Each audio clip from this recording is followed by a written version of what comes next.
성도 여러분 안녕하세요. 네. 안식일을 맞아 예배당 찾으신 우리 모든 성도님들 발걸음 그 걸음마다 하나님께서 기억하시고 은혜와 평강 주시기를 간절히 소망합니다. 봄이 온 줄 알았는데 어림도 없다라는 느낌의 꽃샘추위가 왔어요. 이 꽃샘추위를 느끼면서 한 가지 생각한 건 우리 신앙생활에도 꽃샘추위가 있다라는 겁니다. 하나님께서 성령의 바람을 통해 우리의 생애를 생명력 있게 풍성하게 하시고자 찾아오실 때 분명히 꽃샘추위가 옵니다. 뭐 그 모양이나 또 정도는 다 다를 수 있지만 사단은 그러한 봄을 쉽게 허락하지 않아요. 그런데 중요한 건 우리가 꽃샘추위에서 느끼는 그 추위 때문에 뒤로 물러서서는 안 된다는 것입니다. 왜냐하면 아무리 꽃샘추위가 추워도 봄은 오고 꽃은 피기 때문입니다. 옛날 어느 대통령이 닭 모가지를 비틀어도 뭐는 온다고요? 새벽은 온다라고 했잖아요. 아무리 꽃샘추위가 추워도 하나님의 성령의 그 따스한 생명력 있는 거룩한 봄바람을 밀어낼 수는 없습니다. 중요한 건 그 추위 속에서 우리가 그 하나님의 약속을 신실하게 붙들고 앞서 우리 김윤철 장로님 말씀하신 것처럼 예수님의 이름을 끊임없이 부르고 예수님을 의지한다면 우리 생애 모든 삶에 이 앞에 보시는 이러한 아름다운 꽃이 활짝 피게 되리라 믿습니다. 안식일마다 제가 언급하고 싶은데 자꾸 잊어버려서 금요일에 언급을 덜어 하게 돼요. 왜냐하면 금요일에 저는 처음 보니까 얼마나 아름다운지 모르겠어요. 꽃이. 우리 이 꽃꽂이 봉사를 해주시는 유희자 집사님 다시 한번 감사드립니다. 늘 본인은 잘 못한다 그러는데 제가 보기에는 그 어떤 분보다 잘 하시는 것 같아요. 네, 너무너무 아름다운 꽃으로 우리 봄을 기대하게 해주셔서 감사합니다. 옆 사람과 함께 우리 인사하고 시작하겠습니다. 봄 기운을 마음껏 전달하면서 하늘까지 함께 갑시다. 따뜻하게 인사해 주시기 바랍니다. 하늘까지 함께 갑시다. 네, 감사합니다. 오늘은 10과 벌써 1기가 다 끝나가는데요. TMI 여러분들 잘 실천하고 계시죠? 네, TMI 리스트를 보시면 여러 재밌고 또 아주 인상 깊은 제안들이 있는데 이 외에도 여러분들께서 다양하게 삶 속에서 적용하고 또 소그룹에서 나누어 주시고 또 리더들이 새로운 아이디어로 제안해 주시면 더 좋을 것 같습니다. 다음 주 TMI는 차를 수리 중인 이웃이나 동료를 도와주세요. 이건 지극히 미국 환경에서 제한된 이렇게 TMI가 아닌가. 여러분들이 차 수리를 어떻게 도와줄 겁니까? 물론 도와주실 수도 있겠지만 좋은 카센터나 그런 걸 소개하는 것도 하나의 방법이겠죠. 지역사회가 펼치는 사업들을 도와주세요인데 지역사회뿐만 아니라 우리 교회가 펼치고 있는 가마력 사업을 여러분들 마음껏 도와주시기 바랍니다. 3월부터 성교회장님이 제안하신 대로 모닝글로리 사역을 오후에도 펼치게 됩니다. 각 소그룹별로 길지 않은 시간이지만 아주 웃음꽃으로 지나가시는 분들을 맞이해 주시고 이렇게 사랑을 나누어 주시면 아주 큰 TMI 사역이 되리라 생각합니다. 큰형, 큰언니 역할을 하라는데 이건 잘 모르겠습니다. 제가 큰형이 돼본 적도 없고 큰언니가 돼본 적도 없지만 덕스럽게 너그럽게 품으라는 뜻 같습니다. 네. 다음 주 TMI를 여러분들께 이렇게 제안 드리고 10과 그리스도 안에서 완전함입니다. 제가 10과를 공부하고 난 다음에 물음표가 하나 생겼어요. 그것은 왜 제목을 이렇게 정했을까라는 물음표였습니다. 그 이유는 실제 제목 내용과는 이 본문 내용이 조금 괴리가 있었기 때문입니다. 공부를 해보신 분들이 얼마나 공감하실지 모르겠지만 저는 제목만 처음에 봤을 때는 그리스도 안에서 우리 그리스도인 생애의 품성의 완전함을 강조하는 내용인 줄 알았어요. 그런데 사실 그 내용이 아니더라고요. 그래서 혹시나 해서 영문교과, 그러니까 원문이죠. 영문교과의 제목을 봤더니 이 complete라는 단어를 썼습니다. 원래 우리가 주로 사용하는 완전함은 perfect 할 때 perfection이라고 이제 사용하는데 complete, 물론 complete도 온전함, 채워짐, 완전함이라는 의미를 가져올 수 있지만 사실 십과를 공부하고 제가 제 나름대로 교만한 게 아니라 그 본문 내용이 좀 더 가까운 제목이라 한다면 그리스도 안에 있는 충만함이라고 이렇게 좀 정리해 볼 수 있겠습니다. 그래서 실제로 십과에서는 우리가 예수님 안에서 품성적으로 얼마나 완전함을 확신할 수 있냐 또는 완전해질 수 있냐의 문제가 아니고 우리의 신앙의 모든 어떤 기초나 근거가 예수님 안에서 충족되어 있고 충만한 그런 은혜 안에 있다라는 사실을 골로새서에서 사도 바울이 강조하고 있고 저자가 그것을 정리하고 있습니다. 이렇게 제목을 정리해 볼 수 있겠네요. 기억절 한번 봉독해 주시겠습니다. 그러므로 먹고 마시는 것과 절기나 초하루나 안식일을 이유로 누구든지 너희를 비판하지 못하게 하라. 이것들은 장래일의 그림자이나 몸은 그리스도의 것이니라. 네, 이게 기억절이고 이번 교과 전체 내용을 좀 아우를 수 있는 또 하나의 기억절을 제가 정해 본다면 골로새서 2장 8절에서 10절입니다. 누가 철학과 헛된 속임수로 너희를 사로잡을까 주의하라. 이것은 사람의 전통과 세상의 초등학문을 따르며 그리스도를 따름이 아니니라. 그 안에는 신성의 모든 충만이 육체로 거하시고 너희도 그 안에서 충만하여졌으니 그는 모든 통치자와 권세의 머리시라. 네, 결국 예수님 안에서 우리의 모든 필요들이 채워져 있다. 의에 대한 필요, 구원에 대한 필요, 의로운 생활에 대한 필요, 또는 구원의 확신에 대한 필요, 모든 것이 예수님이 충만하시기에 우리가 예수님 안에 거할 때 우리도 충만함을 경험하고 살아갈 수 있다라는 그런 내용입니다. 이번 학습 목표도 그 부분을 강조하고 있는데요. 결국 우리의 믿음이 그러한 예수님과 그분의 말씀 위에 기초될 때 우리는 비로소 흔들림 없는 믿음을 가질 수 있다는 것이고, 하나님의 요구가 아닌 사람의 교훈이나 요구를 따르는 것은 오히려 믿음을 무너뜨리는 일이다. 그래서 그런 것들에 기웃거리지 않아야 한다. 그럴 필요가 없다라는 것이 골로새 교회를 향한 사도 바울의 권면이었습니다. 그리고 적용점으로 생각해 볼 것은 예수를 구주로 받아 그리스도의 의를 믿고 말씀을 따름으로 그분 안에 뿌리를 내린다. 사실 이번 주 소그룹 묵상 내용과도 긴밀히 연결된 내용입니다. 교과 결론을 먼저 읽고 들어가 보겠습니다. 골로새의 거짓 교사들은 신앙적이었고 진실했지만 복음을 잘못 이해했다.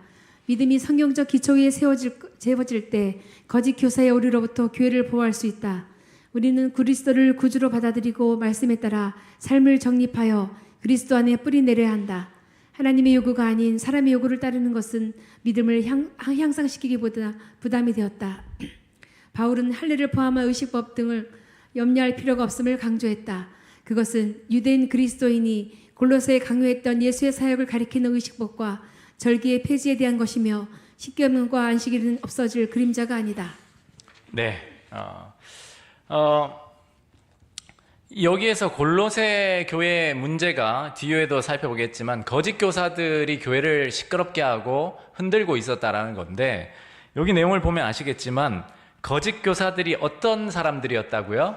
신앙적이고 진실된 사람들이었다. 여러분, 골로새 교회의 거짓 교사들은 소위 오늘날 임한이 씨나 그런 사이비 이단 교주와 같은 JMS 이런 사람들이 아니었어요. 그냥 정말로 나와 함께 교회를 다니면서 존경스럽고 선한 감화를 받을 수 있는 그런 사람들이었다는 거예요.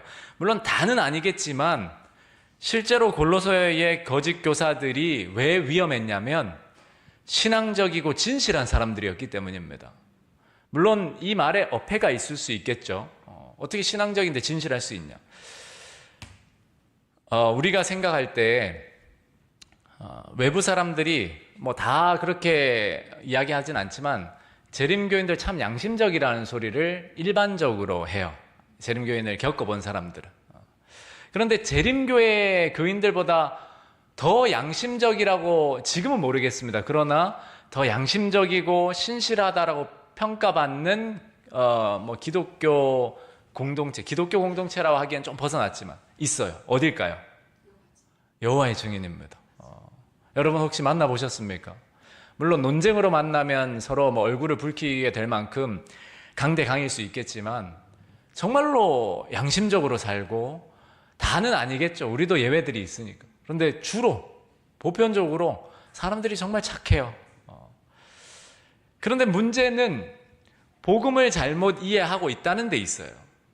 그래서 우리가 교회 안에서, 우리 재림교회 안에서도 유튜브를 통해서 여러 설교들이 이제 전해지고 여러 강의들과 세미나들과 그런 모든 내용들이 지금 셀 수 없이 퍼지고 있는데, 참 은혜를 많이 받았다라는 내용들 중에 이렇게 회자되고 전달되고 공유되어지는 내용 중에 어떤 것들은 복음을 잘못 이해하면서 온 내용들이 꽤 있어요. 제가 받아봐도 목사님이 이거 참 은혜롭습니다, 한번 보세요, 이렇게 받아보면 정말 신앙적이고 진실한 분들인데 복음을 잘못 이해해서 전혀 다른 방향으로 복음을 제시하는 경우도 있어요. 그래서 중요한 것은 우리가 스스로를 보호하고 교회를 보호하기 위해서는 언제나 예수님 중심적으로 성경에 기초한 신앙을 해야 한다는 것인데, 그 부분을 조금 더 우리가 살펴보겠습니다. 오늘 기억절 내용인데요. 이 성경절을 가지고 많은 개신교인들이 우리 재림교회를 비판합니다. 골로새서 성경절 못 봤냐? 먹고 마시는 것, 절기나 초하루 안식일 이유로 너희를 판단하지 못하게 하라는 말씀이 있는데, 당신네들은 돼지고기 먹으면 안 되고 또 안식일이 지켜야 되고 말아야 되고 그런 이야기를 하냐? 유대인들이나 다를 바 없다. 그렇게 비난하는 사람들이 많습니다. 지금도요. 그런데 사실 이 내용 하나만을 가지고 딱 떼어내서 그렇게 문자적으로 이야기하면 전혀 다른 이야기를 하는 것과 같아요. 여러분이 한 번쯤은 들어보셨을 우스갯스러운 예화가 있습니다. 어떤 신실한 교인이 자기 인생을 향한 하나님의 뜻이 무엇인지를 알고 싶은데 어떻게 알아야 할까 고민하다가 성경을 펴서 기도하고 성경을 펴서 가장 먼저 눈에 들어오는 성경절을 하나님이 자신에게 주시는 말씀이자 뜻으로 알겠다고 결심하고 기도했습니다. 그러니까 기도를 열심히 하고 성경을 딱 펴서 그 말씀, 제일 먼저 들어온 말씀이 하나님이 자신한테 주는 말씀이라고 믿겠다 한 거예요. 열심히 기도를 하고 성경을 펼쳐서 첫 번째로 딱 눈에 들어오는 절이 무슨 절이었죠? 기억이 나시나요? 마태복음 27장 5절. 유다가 가서 스스로 목매어 죽었다. 그래서 이 사람이 굉장히 당황스러워서, 아니 하나님이 나를 향한 뜻이 죽으라는 건가? 아닐 거야. 그래도 다시 2번은 해봐야지. 또 기도를 하고 성경을 쫙 펼쳐서 찾은 구절, 눈에 딱 들어오는 구절이 누가복음 10장 37절이었습니다. 너도 가서 그와 같이 하라. 그래서 깜짝 놀라서 두려운 마음에, 아니 정말로 하나님이 나를 향한 뜻이 이런 거일 수 있겠다. 그런데 이거 말이 안 되지 않는가라 해서 더 열심히 기도하고 마지막으로 3번째 찾은 구절만 가지고 판단해 보기로 하고 성경을 펼쳤는데 뭐가 나왔죠? 요한복음 13장 27절. 내가 하는 일을 속히 하라. 이런 말씀이 나왔다고 해요. 여러분, 이 사람의 문제가 뭐였죠? 성경을 진지하게 받아들이지 않았습니까? 아니요. 교회를 열심히 다니지 않았습니까? 아니에요. 이 사람의 문제는 성경을 읽지 않거나 성경을 진지하게 받아들이지 않은 게 아니에요. 진지하게 받아들였으니까 고민하고 번민했잖아요. 그런데 문제는 그 말씀의 문맥을 생각하지 않고 그 말씀을 받아들인 거예요. 그 말씀이 왜 그렇게 기록되었는지, 언제, 어디에서 누가 기록했는지, 누구를 대상으로 기록했는지, 이러한 소위 컨텍스트, 문맥 없이 읽은 것입니다. 여러분, 성경은 언제나 문맥 속에서 읽어야 합니다. 지금 이 골로새서 2장 16절, 17절도 그냥 단순히 이 절만 우리에게 딱 들이밀면 마치 건강기별, 또 제7일 안식일, 이런 것들이 아무것도 아니고 장래일의 그림자라서 다 사라진 것처럼 들릴 수 있어요. 그러나 전체 문맥을 보아야 합니다. 바울이 이 서신을 기록할 때에 어떤 상황 속에서 누구를 향해서 그 의도가 무엇이었는지를 먼저 생각해 보는 겁니다. 여기에 누구든지 너희를 판단하지 못하게 하라 라는 말씀을 보면 헬라어로 이렇습니다. 메운티스, 휘마스 크리테노, 크리네토겠네요. 아무도 너희를 판단하지 못하게 하라는 거예요. 하지 말라. 그러므로 누구든지 너희를 비판하지 못하게, 비판하게 하지 말라는 거죠. 결국 그것들을 지키지 말라의 초점이 있는 게 아니고 그냥 원문 그 자체만 봐도 이런 것들로 정죄받지도 정죄하지도 말라. 이 초점은 타인을 정죄하는 태도에 있는 거예요. 그 당시에 거짓 교사들이 신실하게 바울의 가르침을 따라서 성경을 믿고 살아가는 골로새 교인들에게 너희들 할례를 받지 않으면 구원을 받지 못하고 하나님의 법을 어기는 거야. 죄를 범하는 거야. 너희들이 지금 이렇게 하지 않으면 저렇게 하지 않으면 수많은 유대인들의 율법과 규례, 그리고 천사 숭배 같은 이상한 사람의 교훈들을 가지고 와서 너희들이 이렇게 하지 않으니까 죄를 범하고 있다고 정죄하고 있었어요.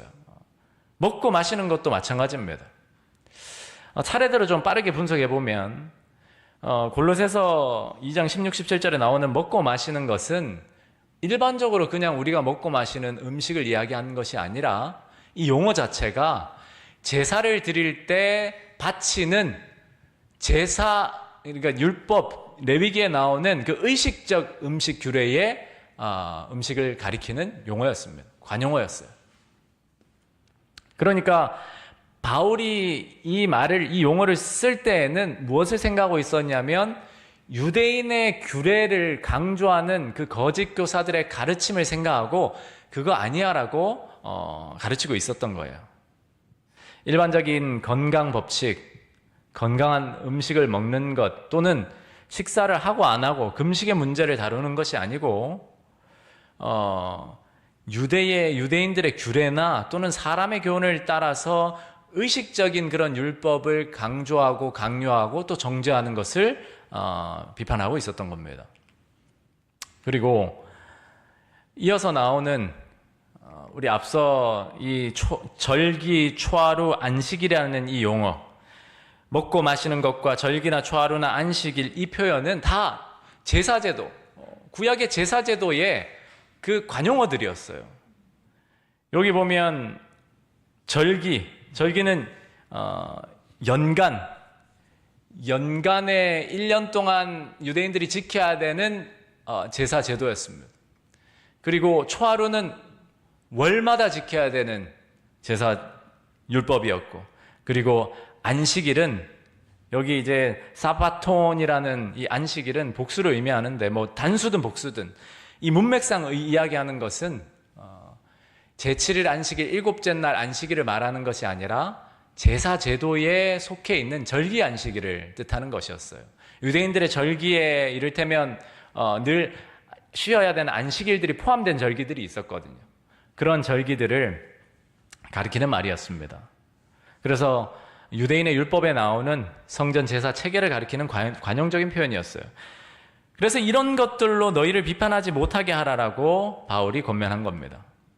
그러므로 장래일의 그림자라는 표현은 예수 그리스도의 사역이나 그분의 어떤 실체를 미리 암시적으로 보여주는 구약의 제사 제도와 율법들이었어요. 예수님이 오셔서 그분의 모든 사명을 이루신 뒤에는 사라질 것들, 그림자와 같이 더 이상 실체가 나타난 이후에는 그림자를 바라볼 필요가 없었던 그러한 예표적인 제도였습니다. 다시 말씀드리지만 성경절들은 언제나 문맥 가운데서 여러분들이 생각하셔야 합니다. 바울이 직면했던 문제는 골로새 교회에 들어왔던 거짓 교사들과 거짓 가르침이었는데 단순히 유대주의가 아니었어요. 이상하게 그 헬라의 짬뽕된 아주 막 뒤섞여버린 혼합 종교의 가르침들이 교회 안을 들어와서 흔들고 있었던 거예요. 이를테면 뭐 유대 율법주의, 금욕주의, 아주 뭐 그런 것들은 다 부정한 거야. 아주 금욕을 통해서 구원을 얻어야 된다는 그런 인본주의 사상에 근거한, 헬라 이원론에 근거한 그런 가르침도 있었고, 또 천사 숭배를 강조하는 것들이나 신비주의나 철학, 영지주의, 온갖 것들이 짬뽕되어서 다 섞여서 거짓 가르침이 교회를 흔들고 있었던 거예요. 그러므로 바울이 전하고자 했던 핵심 논지는 이거였습니다. 그런 모든 것들로 우리가 구원을 얻거나 믿음 생활하는 것이 아니라 우리는 예수님이면 충분해.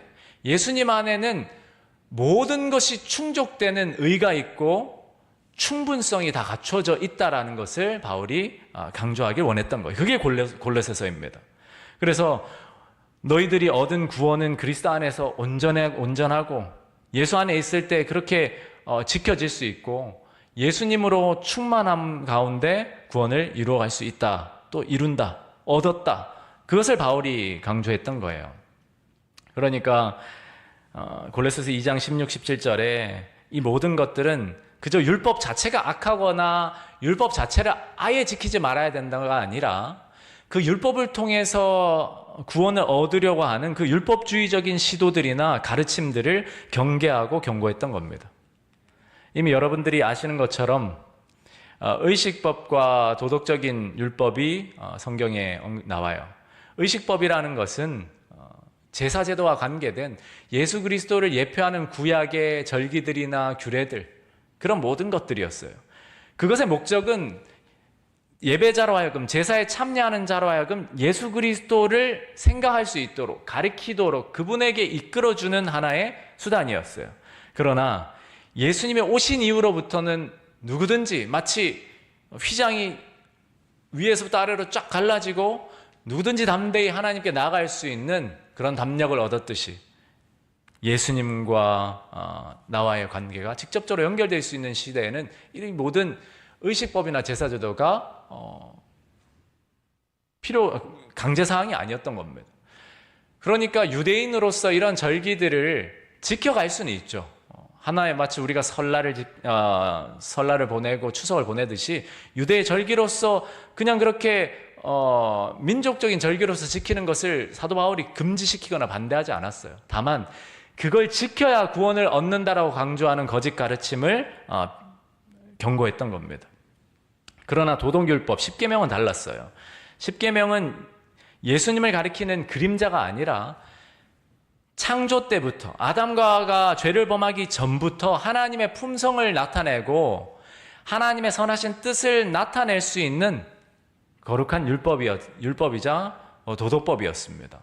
그러므로 이 율법은 영원히, 비록 죄가 들어온 이래로 그것이 그 죄인들의 형편에 맞게 하나님께서 기록하셔서 십계명으로 보여주셨지만, 계시하셨지만 여전히 유효한 하나님의 선하신 뜻이 담겨 있었고 사랑의 원칙이 담긴 하나님의 품성의 사본이었습니다. 십계명이 왜 그림자가 될 수 없는가? 죄가 들어오기 전 창조 시점부터 주어졌으므로 죄가 들어와서 그 죄의 문제를 해결하게 하기 위해서 세운 제사제도와는 관계가 없는 것이었습니다. 그리고 인류의 보편적인 도덕을 규정하고 하나님의 품성을 계시하는 영구적인 도덕 법칙으로 남아있을 거예요. 그래서 바울이 그의 다른 서신들에 대해 기록을 보면 여전히 율법의 유효함과 그 신성성을 강력히 증거했습니다. 실제로 바울도 안식일을 지켰던 안식일 교인이었어요. 그래서 성경에는 그의 행적들을 기록할 때 안식일을 지켰던 그 행적들이 곳곳에서 나옵니다. 만약에 바울이 그 율법 10계명이 폐지되었다라고 가르쳤다면 그는 이렇게 지키지 않았을 거예요. 로마서에도 다른 서신에도 하나님의 율법을 그는 옹호하고 그 율법의 신성성을 지지했습니다. 결국 정리해보면 골로새서 2장 16절을 가지고 그런 제7일 안식일이나 다른 어떤 건강을 위한 식사나 그런 부분들을 이야기하는 것이 아니라 이 절은 그 당시 골로새 교회의 있었던 거짓 교사와 거짓 가르침의 문제를 상대하면서 바울이 전한 권면이었다는 사실을 여러분 기억하시면 좋겠습니다. 결국 교과 결론에서도 우리가 앞서 읽은 대로 바울이나 또 성경은 안식일 폐지를 말하고 있지 않습니다. 가르치고 있지도 않고 오히려 율법주의, 율법을 지킴으로 구원을 얻고 율법을 지켜야 구원을 얻는다라는 그 율법주의를 바울은 경고하고 오히려 예수주의를 강조했던 겁니다. 전체 교과 내용이 이렇게 좀 요약될 수 있고요. 일요일 교과, 월요일 교과로 넘어가 보면 하나님께서 예수 그리스도 안에서 우리에게 필요한 모든 것들을 공급하셨다는 사실을 강조하고 있습니다. 실제 골로새서 2장 9절 10절에 보면 사도 바울이 예수님 안에 신성의 모든 충만이 있어서 우리도 그의 안에서 충만하여졌다라고 단언합니다. 그러니까 우리의 확신이 어디에 있어야 하냐면 예수님 안에 있는 예수님에게 있어야 합니다. 다른 서신들에서도 보면 예수는 하나님께로부터 나와서 우리에게 지혜와 의로움과, 그러니까 의가 되시고 거룩함, 성화가 되시고 구원함, 영광, 궁극적인 영광스러운 몸으로 호련히 변하게 될 그 모든 것까지 예수님 안에서 다 우리에게 이루셨다라는 사실을 강조하고 있어요.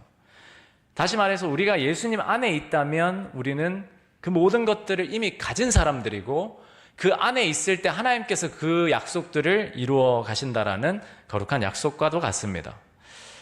그래서 바울이 골로새 교회를 향해 그 서신을 기록하면서 이 두 가지를 강조하면서 이런 내용을 강조하면서 교인들을 거짓 가르침으로부터 보호하기를 원했고 또 그리스도인 사랑 안에서 서로가 연합할 수 있도록 진리로 연합할 수 있도록 강조했던 것입니다.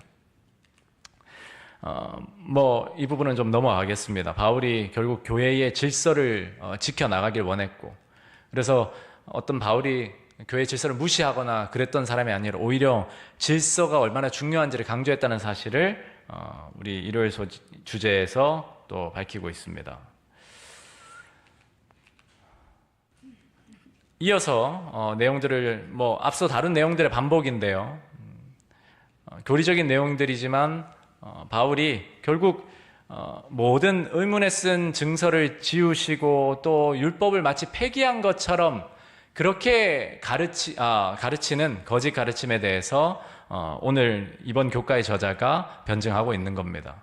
바울이 골로새 교회에서 싸우고 있었던 진짜 문제는 십계명 폐지, 율법 폐지가 아니라 골로새 교회에 침투한 그 유대주의적, 율법주의적 요구들을 반박하는 내용들이었습니다. 당신 할례 받아야 구원을 얻을 수 있어. 유대의 그 의식적 정결 규례가 여전히 유효해. 또는 유대의 종교적인 모든 관습과 절기들을 지켜야 해.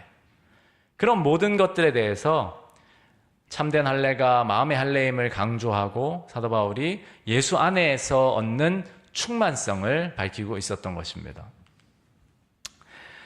그래서 골로새서 2장 14절에 보시면 우리를 거스르고 불리하게 하는 법조문으로 쓴 증서를 지우시고 제하여 버리셨다라고 바울이 이야기하는데 이 내용들도 마찬가지입니다. 이것은 법조문으로 쓴 증서는 십계명 하나님의 거룩한 율법을 가리키는 말이 아니고 우리를 정죄하던 그 죄의 기록들 그리고 모든 율법의 의식적인 제사제도의 율법들, 규례들을 가리키는 말이라고 저자가 정리하고 있습니다. 의문의 율법이라는 것. 그래서 만약에 십계명의 폐지를 바울이 강조했다라면 다른 서신들에서 그 율법의 여전히 유효함과 신성성을 결코 강조하지 않았을 거예요. 여러분들이 한 번쯤 들어보셨겠지만 구약에 존재하는 두 가지 율법이 있었죠. 하나는 하나님께서 친히 쓰신 십계명이 있었는데 그것은 법궤 안에 보관했습니다. 그리고 하나님으로부터 모세가 듣고 기록하였던 다른 그 십계명을 적용하고 또 제사 제도나 규례들을 기록한 그 율법 책들은 율례와 규례들은 언약궤 옆에 두어서 보관하게 했습니다. 명확히 구분되어요. 그런데 거짓 교사들이 골로새에서 강조했던 것은 바로 그런 제사, 절기, 정결규례를 다루는 그림자와 같은 예수님이 오셔서 그분의 사명을 이루신 이후에는 이제는 필요하지 않게 된 그 모든 과거의 율례와 규례들을 가리키는 말이었습니다. 계속 반복적으로 강조하고 있지만 도덕율법은 언제나 유효한 하나님의 품성의 사본이고 그분의 뜻이 담긴 율법입니다. 그러나 의식율법은 죄에 빠진 인간들, 죄가 들어온 이 세상의 구원을 위해 하나님께서 보내실 예수 그리스도의 사명과 또 그분의 사역들을 암시하고 가리키는 그러한 모든 예표적인 그림자였어요. 그러므로 부조화 선지자 글, 우리 영감의 교훈에도 나와 있지만 의문의 율법과 도덕적인 율법을 구분해서 우리가 생각할 수 있어야 합니다.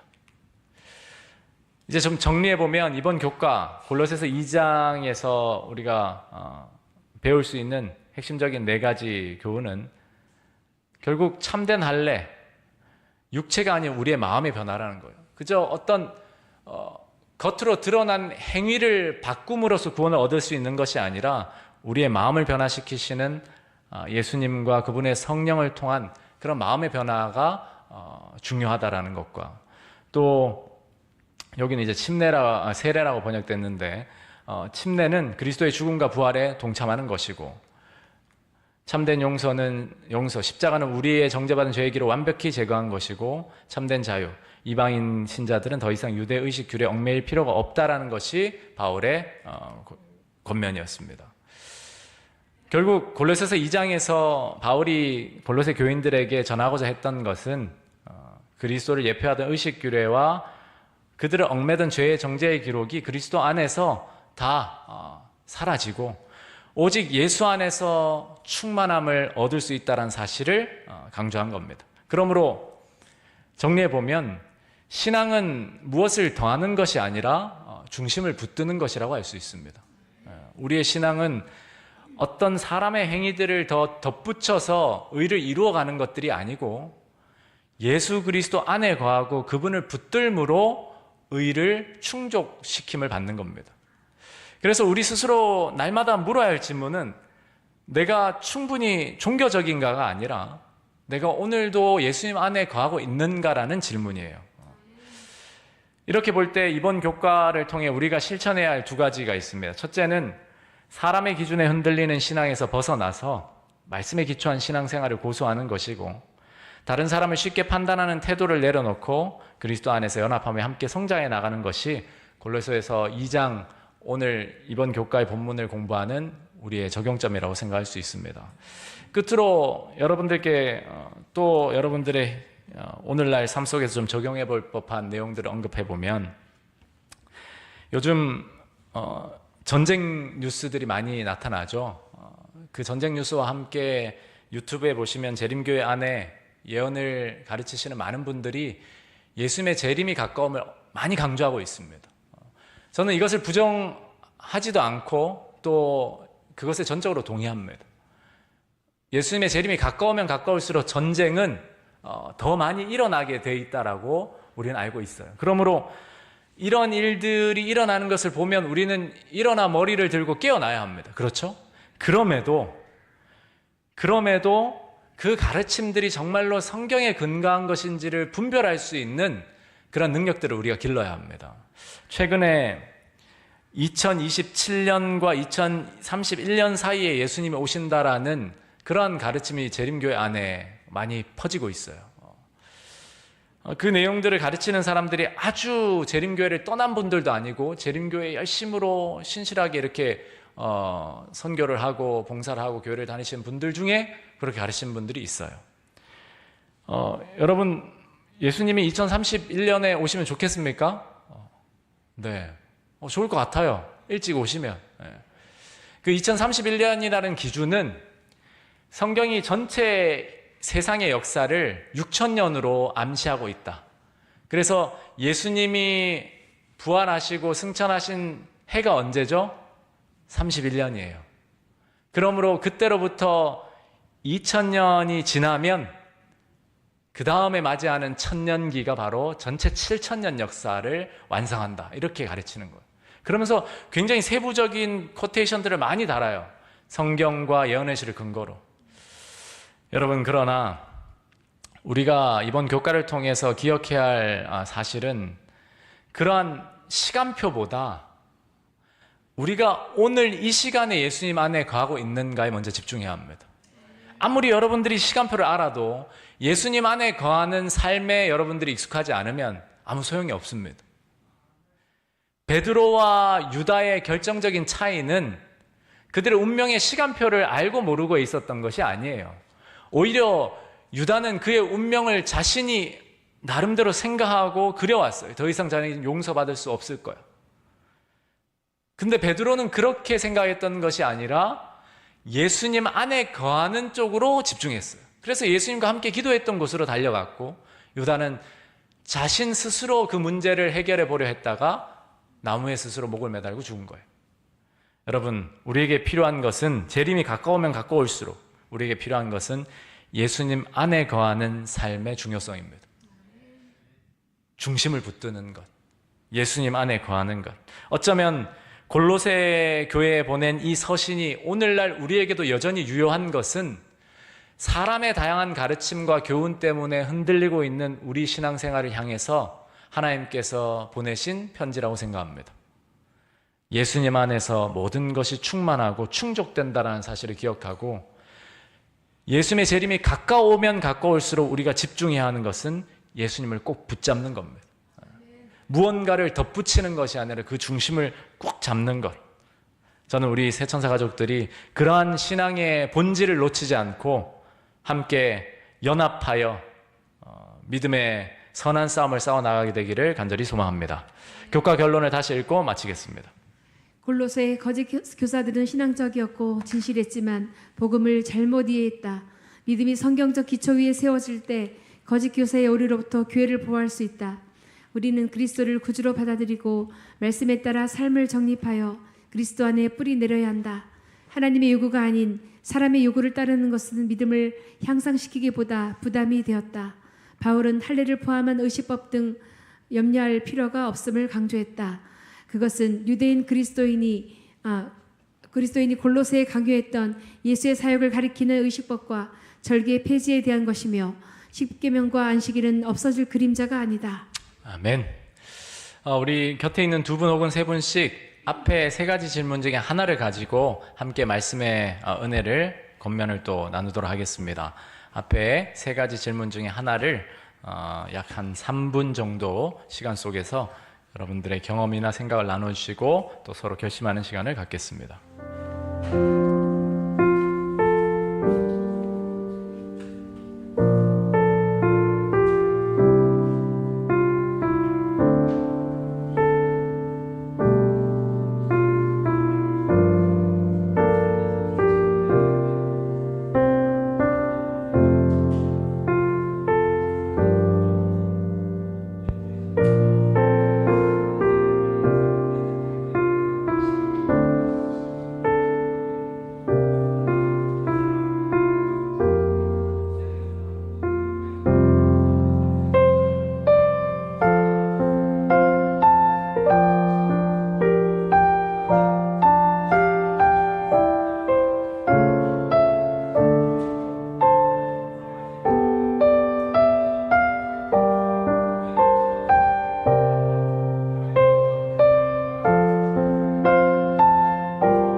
뒤에 마무리하도록 하겠습니다.